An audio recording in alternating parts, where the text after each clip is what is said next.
分析做房室健康确诊修补，肺动脉瓣环缩松解。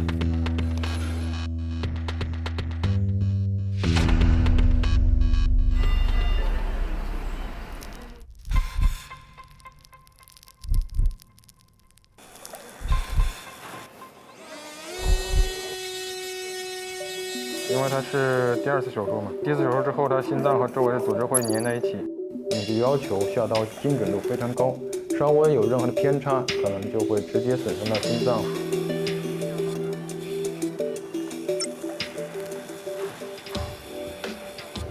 如果是第1次开胸手术，一般开完胸就要3到5分钟；如果是2次开胸，至少要40分钟起。开胸基本上结束了，我们准备建局外循环，下一步了。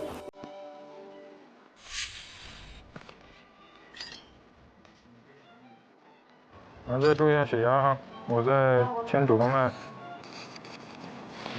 可以，开机。